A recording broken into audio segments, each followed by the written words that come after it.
2019లో మేము అధికారంలోకి వచ్చాం. వచ్చినటువంటి 6 నెలల్లో కరోనాను ఎదుర్కొన్నాం.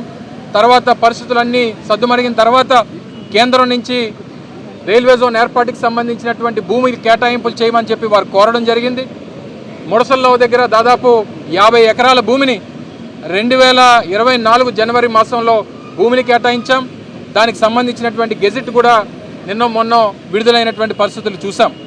కానీ బాధాకరమైనటువంటి విషయం, మొదటి నుంచి అడుగుతున్నటువంటి విషయం, ఈ ప్రాంత ప్రజల తాలూకా ఆకాంక్ష ఏదైతే పూర్తి స్థాయిలో ఉన్నటువంటి వాల్టేర్ డివిజన్ని విశాఖపట్నం కేంద్రంగా ఉన్నటువంటి రైల్వే జోన్లో జతపరచాలని చెప్పి కోరడం జరిగింది. కానీ తీరా గెజిట్ చూస్తే అందులో ఏదైతే వాల్టేర్ డివిజన్కి గుండెకాయ అయినటువంటి కేకే లైన్ అందులో లేకపోవడం చాలా శోచనీయం. ఇది కేవలం ఈ రాష్ట్రంలో ఉన్నటువంటి ప్రభుత్వం, ఇక్కడ ఉన్నటువంటి రాజకీయ పార్టీల తాలూకా చేతకానితనం అన్నటువంటి విషయాన్ని ఈ సందర్భంగా తెలియజేస్తా ఉన్నాం. ముఖ్యంగా వాల్టేర్ డివిజన్లో కేవలం కేకే లైన్ ద్వారా 2022-23 ఆర్థిక సంవత్సరానికి సంబంధించి వచ్చినటువంటి ఆదాయం కేవలం ఆ లైన్ మీద 2250 కోట్ల రూపాయలు కేవలం కేకే లైన్ ద్వారా వచ్చింది. దాన్ని తీసుకొని వెళ్ళి ఒరిస్సాలో పెట్టారు. ఈస్ట్ కోస్ట్ రైల్వేలోనే దాన్ని కొనసాగిస్తూ ఉన్నారు.